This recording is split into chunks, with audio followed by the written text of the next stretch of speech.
ನಮಸ್ಕಾರ. ಶ್ರೀ ಟಿವಿ ನ್ಯೂಸ್ಗೆ ಸ್ವಾಗತ. ಈ ದಿನದ ಹೆಡ್ಲೈನ್ಸ್.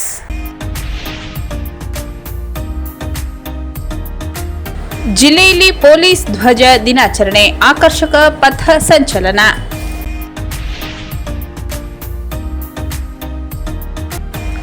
ಸ್ಥಳೀಯ ಆಡಳಿತ ಸಮಸ್ಯೆಗಳನ್ನು ಪರಿಹರಿಸಲು ಕೆಜಿಐಎಸ್ 2.0 ವ್ಯವಸ್ಥೆ ಸಹಕಾರಿ, ಜಿಲ್ಲಾಧಿಕಾರಿ ಶ್ರೀರೂಪ.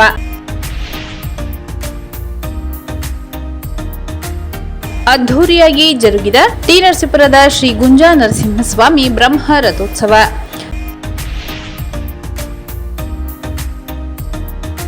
ರಸ್ತೆ ಬದಿ ನಿಂತಿದ್ದ ಕಾರಿಗೆ ಮತ್ತೊಂದು ಕಾರಿನಿಂದ ಡಿಕ್ಕಿ. ಕ್ರೀಡಾ ಸಾಧನೆ ಮಾಡಿದ ವಿದ್ಯಾರ್ಥಿಗಳಿಗೆ ಅಭಿನಂದನೆ.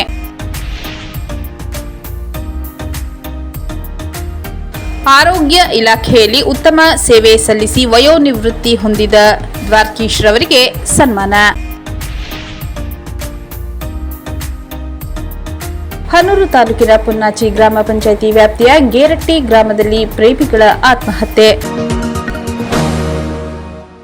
ಜಿಲ್ಲೆಯಲ್ಲಿ ಪೊಲೀಸ್ ಧ್ವಜ ದಿನಾಚರಣೆ, ಆಕರ್ಷಕ ಪಥ ಸಂಚಲನ.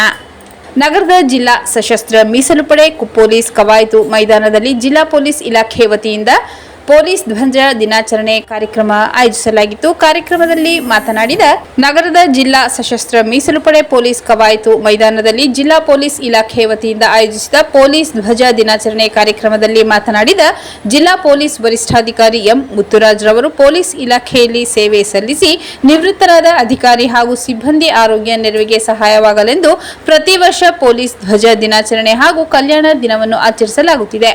ಈ ಕಾರ್ಯಕ್ರಮದ ಮೂಲಕ ಪೊಲೀಸ್ ಧ್ವಜವನ್ನು ಮಾರಾಟ ಮಾಡಿ ಅದರಿಂದ ಬಂದ ಹಣವನ್ನು ನಿವೃತ್ತರಾದ ಪೊಲೀಸರ ಆರೋಗ್ಯ ಸೇವೆಗೆ ಬಳಸಿಕೊಳ್ಳಲಾಗುವುದು. 2025-26ನೇ ಸಾಲಿನಲ್ಲಿ 7.39 ಲಕ್ಷ ರುಗಳನ್ನು ಮಂಜೂರು ಮಾಡಲಾಗಿದೆ ಎಂದು ತಿಳಿಸಿದರು. ಮಹಿಳಾ ಪೊಲೀಸ್ ಠಾಣೆಯ ನಿವೃತ್ತ ಪಿಎಸ್ಐ HB ಮಾದೇಗೌಡ ಮಾತನಾಡಿ, ಪೊಲೀಸ್ ಇಲಾಖೆ ನಡೆಸುವ ಕೆಲವು ತನಿಖೆಗಳಿಗೆ ಎಲ್ಲ ಇಲಾಖೆಗಳ ಸಹಕಾರ ಅವಶ್ಯಕ. ತನಿಖೆ ವಿಚಾರವಾಗಿ ಕೆಲವೊಂದು ದಾಖಲೆಗಳನ್ನು ಕೇಳಿ ಸಂಬಂಧಪಟ್ಟ ಕಂದಾಯ ಇಲಾಖೆ ಹಾಗೂ ನಗರಸಭೆಗಳಿಗೆ ಪತ್ರ ಬರೆದರೆ ಅವರು ದಾಖಲೆ ನೀಡಲು ವಿಳಂಬ ಮಾಡುತ್ತಾರೆ. ಇದರಿಂದ ತನಿಖೆ ವಿಳಂಬವಾಗಿ ಸಾರ್ವಜನಿಕರಿಗೆ ತೊಂದರೆಯಾಗುತ್ತದೆ. ಆದ್ದರಿಂದ ಜಿಲ್ಲಾ ಪೊಲೀಸ್ ವರಿಷ್ಠಾಧಿಕಾರಿಗಳು ಜಿಲ್ಲಾಧಿಕಾರಿಗಳ ನೇತೃತ್ವದಲ್ಲಿ ಜಿಲ್ಲಾ ಮಟ್ಟದ ಎಲ್ಲ ಇಲಾಖೆಗಳ ಅಧಿಕಾರಿಗಳ ಜೊತೆ ಕಾರ್ಯಾಗಾರ ನಡೆಸಿ ಅರಿವು ಮೂಡಿಸಬೇಕೆಂದು ಮನವಿ ಮಾಡಿದರು. ಇದೇ ಸಂದರ್ಭದಲ್ಲಿ ಪೊಲೀಸ್ ಇಲಾಖೆಯಲ್ಲಿ ಸೇವೆ ಸಲ್ಲಿಸಿ ನಿವೃತ್ತರಾದ 17 ಮಂದಿಯನ್ನು ಸನ್ಮಾನಿಸಲಾಯಿತು.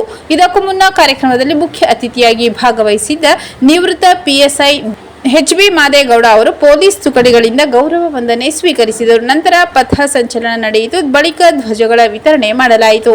ಕಾರ್ಯಕ್ರಮದಲ್ಲಿ ಹೆಚ್ಚುವರಿ ಜಿಲ್ಲಾ ಪೊಲೀಸ್ ವರಿಷ್ಠಾಧಿಕಾರಿ ಶಶಿಧರ್, ಡಿವೈಎಸ್ಪಿ ಸ್ನೇಹರಾಜ್, ಧರ್ಮೇಂದ್ರ, ಸೋಮಣ್ಣ, ಪವನ್ ಕುಮಾರ್ ಸೇರಿದಂತೆ ಇತರರು ಹಾಜರಿದ್ದರು. ಸ್ಥಳೀಯ ಆಡಳಿತ ಸಮಸ್ಯೆಗಳನ್ನು ಪರಿಹರಿಸಲು ಕೆಜಿಐಎಸ್ 2.0 ವ್ಯವಸ್ಥೆ ಸಹಕಾರಿ, ಜಿಲ್ಲಾಧಿಕಾರಿ ಶ್ರೀರೂಪ. ನಗರದ ಹಳೆ ಕೆಡಿಪಿ ಸಭಾಂಗಣದಲ್ಲಿಂದು ಸಿಬ್ಬಂದಿ ಆಡಳಿತ ಸುಧಾರಣೆ ಇಲಾಖೆಯ ಕರ್ನಾಟಕ ರಾಜ್ಯ ದೂರ ಸಂವೇದಿ ಅನ್ವಯಿಕ ಕೇಂದ್ರವು ಜಿಲ್ಲಾಡಳಿತ ಹಾಗೂ ಜಿಲ್ಲಾ ಪಂಚಾಯತ್ ಸಹಯೋಗದೊಂದಿಗೆ ಹಮ್ಮಿಕೊಳ್ಳಲಾಗಿದ್ದ ಸ್ಥಳೀಯ ಆಡಳಿತಕ್ಕಾಗಿ ಜಿಐಎಸ್ ಆಧಾರಿತ ಮಾಹಿತಿ ತಲುಪಿಸುವ ಕೆಜಿಐಎಸ್ 2.0 ಅನುಷ್ಠಾನ ಕುರಿತು ತಾಂತ್ರಿಕ ಕಾರ್ಯಾಗಾರವನ್ನು ಉದ್ಘಾಟಿಸಿ ಮಾತನಾಡಿದ ಜಿಲ್ಲಾಧಿಕಾರಿ ಶ್ರೀರೂಪ ಅವರು ಜಿಲ್ಲೆ, ತಾಲೂಕು, ಗ್ರಾಮ ಪಂಚಾಯಿತಿಗಳ ಸ್ಥಳೀಯ ಸಮಸ್ಯೆಗಳನ್ನು ಜಿಐಎಸ್ ಮೂಲಕ ತಾಂತ್ರಿಕವಾಗಿ ಪರಿಹರಿಸಲು ಜಿಲ್ಲಾ ಮಟ್ಟದ ವಿವಿಧ ಇಲಾಖೆಗಳಲ್ಲಿ ಜಿಐಎಸ್ ತಂತ್ರಾಂಶ ಮತ್ತು ದತ್ತಾಂಶ ಅಭಿವೃದ್ಧಿಪಡಿಸುವ ಅಗತ್ಯವಿದೆ. ಭೌಗೋಳಿಕವಾಗಿ ಸಾಕಷ್ಟು ಕ್ಷೇತ್ರ ವಿಸ್ತಾರ ಹೊಂದಿರುವ ಶಿಕ್ಷಣ, ಆರೋಗ್ಯ, ಅರಣ್ಯ, ಕೃಷಿ, ತೋಟಗಾರಿಕೆ ಸೇರಿದಂತೆ ವಿವಿಧ ಇಲಾಖೆಗಳ ಪಾರದರ್ಶಕ ಆಡಳಿತ, ಸಮಗ್ರ ದತ್ತಾಂಶಗಳ ಸಂಗ್ರಹಣೆ ಕಾರ್ಯಕ್ಷಮತೆ ಹೆಚ್ಚಿಸಲು ಕೆಜಿಐಎಸ್ ಸುಧಾರಿತ ತಂತ್ರಜ್ಞಾನ ನೆರವಾಗಲಿದೆ. ತಂತ್ರಜ್ಞಾನ ಅಳವಡಿಕೆಗೆ ಅಧಿಕಾರಿಗಳು ಮುಂದಾಗಬೇಕೆಂದರು. ಜಿಲ್ಲಾ ಪಂಚಾಯತ್ ಮುಖ್ಯ ಕಾರ್ಯನಿರ್ವಾಹಕ ಅಧಿಕಾರಿ ಮೋನಾರೋತ್ ಮಾತನಾಡಿ, ಕೆಜಿಐಎಸ್ 2.0 ತಂತ್ರಜ್ಞಾನ ನಮ್ಮ ಜಿಲ್ಲೆಗೆ ತುಂಬಾ ಉಪಯುಕ್ತವಾಗಲಿದ್ದು ಎಲ್ಲ ಅಂಗನವಾಡಿ, ಪ್ರೌಢಶಾಲೆ, ವಿದ್ಯಾರ್ಥಿ ನಿಲಯಗಳಲ್ಲಿನ ಮೂಲ ಸೌಕರ್ಯಗಳ ಸಮಗ್ರ ಮಾಹಿತಿ ಲಭ್ಯವಾಗಲಿದೆ. ತಾಂತ್ರಿಕತೆಯಲ್ಲಿ ಕರ್ನಾಟಕ ಮೊದಲ ಸ್ಥಾನದಲ್ಲಿದ್ದು ಜಿಲ್ಲೆಯು ಮುಂಚೂಣಿಗೆ ಬರಬೇಕು.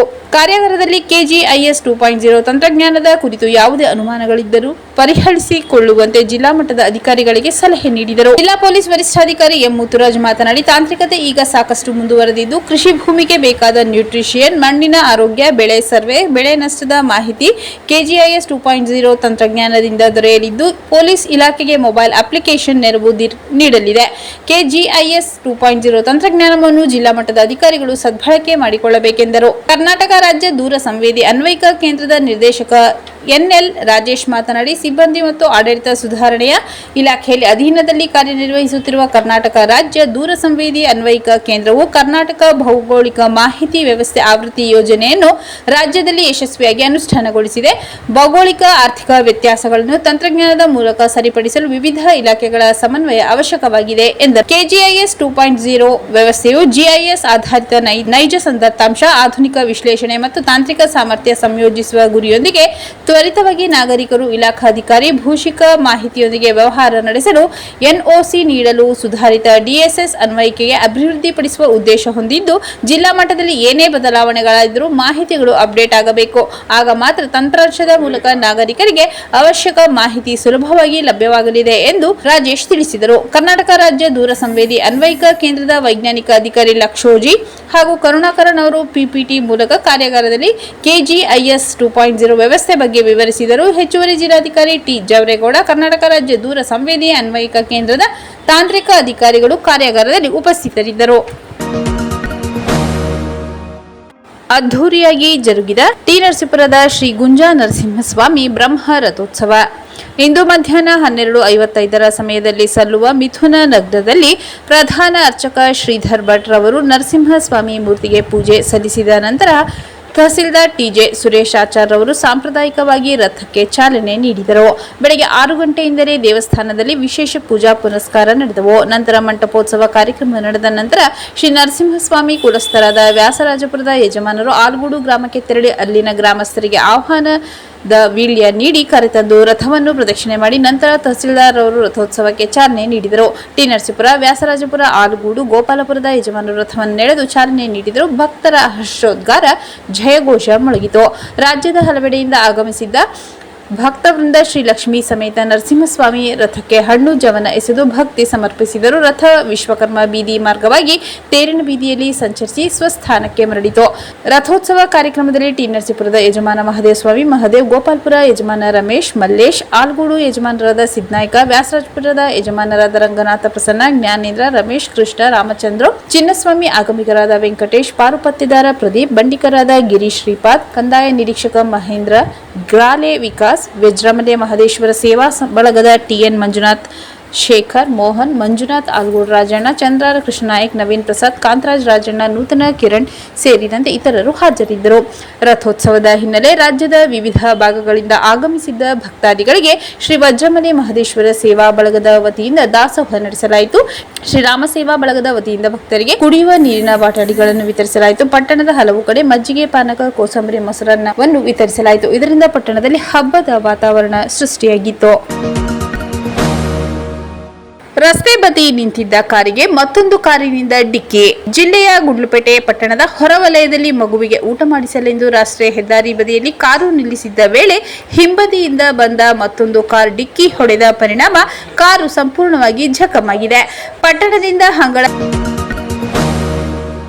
ಕ್ರೀಡಾ ಸಾಧನೆ ಮಾಡಿದ ವಿದ್ಯಾರ್ಥಿಗಳಿಗೆ ಅಭಿನಂದನೆ. ಯುವ ವ್ಯವಹಾರ ಮತ್ತು ಕ್ರೀಡಾ ಸಚಿವಾಲಯ ಮೈ ಭಾರತ್ ಯುವ ಕೇಂದ್ರದ ವತಿಯಿಂದ ಇತ್ತೀಚೆಗೆ ನಡೆದ ಜಿಲ್ಲಾ ಮಟ್ಟದ ಕ್ರೀಡಾಕೂಟದಲ್ಲಿ ಸರ್ಕಾರಿ ಪ್ರಥಮ ದರ್ಜೆ ಕಾಲೇಜಿನ ವಿದ್ಯಾರ್ಥಿಗಳು ಭಾಗವಹಿಸಿ ಉತ್ತಮ ಸಾಧನೆ ಮಾಡಿದ್ದಾರೆ. ಪುರುಷರ ವಾಲಿಬಾಲ್ ಕ್ರೀಡೆಯಲ್ಲಿ ಪ್ರಥಮ ಸ್ಥಾನ, ಮಹಿಳೆಯರ ಹಗ್ಗ ಜಗ್ಗಾಟ ಸ್ಪರ್ಧೆಯಲ್ಲಿ ಕಾಲೇಜಿನ ವಿದ್ಯಾರ್ಥಿಗಳು ಪ್ರಥಮ ಸ್ಥಾನ ಪಡೆದಿದ್ದಾರೆ. ಪುರುಷರ ವಿಭಾಗದಲ್ಲಿ ಗುಂಡು ಎಸೆತದಲ್ಲಿ ಅಂತಿಮ BSc ವಿದ್ಯಾರ್ಥಿ ರಾಹುಲ್ ಪ್ರಥಮ ಸ್ಥಾನ ಪಡೆದಿದ್ದು, ಮಹಿಳೆಯರ ವಿಭಾಗದ ಗುಂಡು ಎಸೆತ ಸ್ಪರ್ಧೆಯಲ್ಲಿ ಪ್ರಥಮ BSc ವಿದ್ಯಾರ್ಥಿನಿ R ಕೀರ್ತನ ದ್ವಿತೀಯ ಸ್ಥಾನ, BBA ವಿದ್ಯಾರ್ಥಿನಿ ಕುಬ್ರಾ ತೃತೀಯ ಸ್ಥಾನ ಪಡೆದಿದ್ದಾರೆ. ಪುರುಷರ 400 ಮೀಟರ್ ಓಟದಲ್ಲಿ ತೃತೀಯ BA ವಿದ್ಯಾರ್ಥಿ ಶಿವರಾಜ್ ದ್ವಿತೀಯ ಸ್ಥಾನ, ಮಹಿಳೆಯರ 200 ಮೀಟರ್ ಓಟದಲ್ಲಿ ತೃತೀಯ BCom ವಿದ್ಯಾರ್ಥಿನಿ ಪ್ರಿಯದರ್ಶಿನಿ ಪ್ರಥಮ ಸ್ಥಾನ, ತೃತೀಯ BCom ವಿದ್ಯಾರ್ಥಿನಿ ವರಲಕ್ಷ್ಮಿ ದ್ವಿತೀಯ ಸ್ಥಾನ, ತೃತೀಯ BCom ವಿದ್ಯಾರ್ಥಿನಿ ಮಹಾಲಕ್ಷ್ಮಿ ಮೂರನೇ ಸ್ಥಾನ ಪಡೆದಿದ್ದಾರೆ.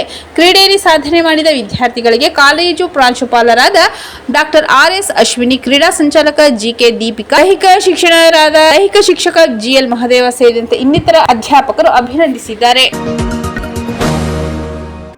ಆರೋಗ್ಯ ಇಲಾಖೆಯಲ್ಲಿ ಉತ್ತಮ ಸೇವೆ ಸಲ್ಲಿಸಿ ವಯೋನಿವೃತ್ತಿ ಹೊಂದಿದ ದ್ವಾರಕೀಶ್ ರವರಿಗೆ ಸನ್ಮಾನ.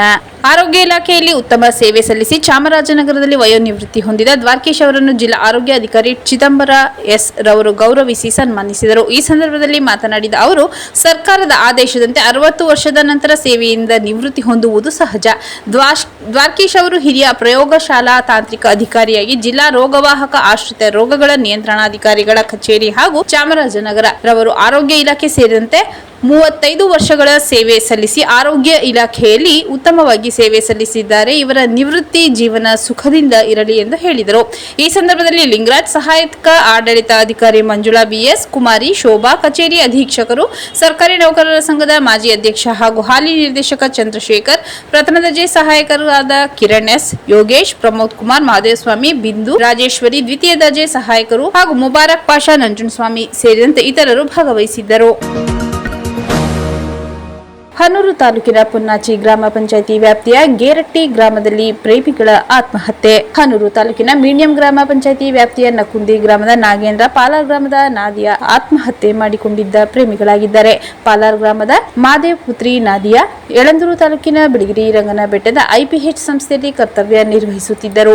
ಆದರೆ ಇದ್ದಕ್ಕಿದ್ದಂತೆ ನಾಪತ್ತೆಯಾಗಿದ್ದರು. ಈ ವಿಚಾರವಾಗಿ ಐಪಿಎಚ್ ಸಂಸ್ಥೆಯವರು ಪೋಷಕರಿಗೆ ಮಾಹಿತಿ ನೀಡಲು ಪ್ರಯತ್ನಿಸಿದ್ದಾರೆ. ಆದರೆ ಪಾಲಾರ್ ಗ್ರಾಮದಲ್ಲಿ ನೆಟ್ವರ್ಕ್ ಸಮಸ್ಯೆಯಿಂದ ಮಾಹಿತಿ ತಿಳಿಯುವುದು ತಡವಾಗಿದೆ. ಪುನ್ನಾಚಿ ಗ್ರಾಮದಲ್ಲಿ ಕಳೆದ 2-3 ದಿನಗಳಿಂದ ನಡೆಯುತ್ತಿರುವ ಕುಳ್ಳುಮಾರಮ್ಮ ಜಾತ್ರಾ ಮಹೋತ್ಸವಕ್ಕೆಂದು ನಕ್ಕುಂದಿ ಗ್ರಾಮದ ನಾಗೇಂದ್ರನನ್ನು ತಾತ ಶಿವ ಮಾದಯ್ಯ ಮನೆಗೆ ಕರೆದುಕೊಂಡು ಬಂದಿದ್ದರು. ತಡರಾತ್ರಿ ಏಕಾಏಕಿ ಇಬ್ಬರು ಕೊಠಡಿಯೊಳಗೆ ಆತ್ಮಹತ್ಯೆ ಮಾಡಿಕೊಂಡಿದ್ದಾರೆ. ಈ ವಿಚಾರ ತಿಳಿಯುತ್ತಿದ್ದಂತೆ ಮಲೆಮಹದೇಶ್ವರ ಬೆಟ್ಟ ಪೊಲೀಸ್ ಠಾಣೆಯ ಇನ್ಸ್ಪೆಕ್ಟರ್ ಜಗದೀಶ್ ಹಾಗೂ ಸಿಬ್ಬಂದಿ ಘಟನಾ ಸ್ಥಳಕ್ಕೆ ಭೇಟಿ ನೀಡಿ ಪರಿಶೀಲನೆ ನಡೆಸಿದ್ದಾರೆ. ಘಟನೆ ಸಂಬಂಧ ಮೃತ ನದಿಯ ತಂದೆ ಮಾದೇವ ಮಲೆಮಹದೇಶ್ವರ ಬೆಟ್ಟ ಪೊಲೀಸ್ ಠಾಣೆಗೆ ದೂರು ನೀಡಿದ್ದು, ಪ್ರಕರಣ ದಾಖಲಿಸಿಕೊಂಡಿರುವ ಪೊಲೀಸರು ಶವವನ್ನು ವಶಕ್ಕೆ ಪಡೆದು ಚಾಮರಾಜನಗರದ ಸಿಮ್ಸ್ ಆಸ್ಪತ್ರೆಯಲ್ಲಿ ಮರಣೋತ್ತರ ಪರೀಕ್ಷೆ ನಡೆಸಿ ಪ್ರಮುಖ ಅಂಗಾಂಗಗಳನ್ನು ಪ್ರಯೋಗಾಲಯಕ್ಕೆ ಕಳಿಸಿದ್ದಾರೆಂದು ತಿಳಿದುಬಂದಿದೆ. ಆತ್ಮಹತ್ಯೆಗೆ ನಿಖರ ಕಾರಣ ತಿಳಿದುಬಂದಿಲ್ಲ. ವಿಚಾರಣೆ ನಡೆಸಿದ ನಂತರ ಸೂಕ್ತ ಕಾರಣ ತಿಳಿದು ಬರಲಿದೆ ಎಂದು ಮಹದೇಶ್ವರ ಬೆಟ್ಟ ಪೊಲೀಸರು ಮಾಹಿತಿ ನೀಡಿದ್ದಾರೆ. ಮತ್ತೊಮ್ಮೆ ಮುಖ್ಯಾಂಶಗಳು.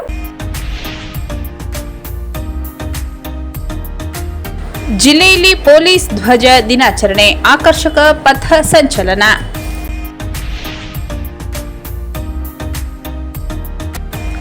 ಸ್ಥಳೀಯ ಆಡಳಿತ ಸಮಸ್ಯೆಗಳನ್ನು ಪರಿಹರಿಸಲು ಕೆಜಿಐಎಸ್ 2.0 ವ್ಯವಸ್ಥೆ ಸಹಕಾರಿ. ಜಿಲ್ಲಾಧಿಕಾರಿ ಶ್ರೀರೂಪ.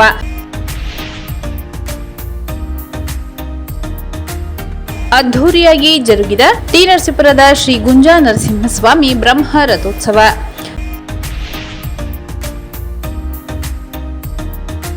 ರಸ್ತೆ ಬದಿ ನಿಂತಿದ್ದ ಕಾರಿಗೆ ಮತ್ತೊಂದು ಕಾರಿನಿಂದ ಡಿಕ್ಕಿ. ಕ್ರೀಡಾ ಸಾಧನೆ ಮಾಡಿದ ವಿದ್ಯಾರ್ಥಿಗಳಿಗೆ ಅಭಿನಂದನೆ.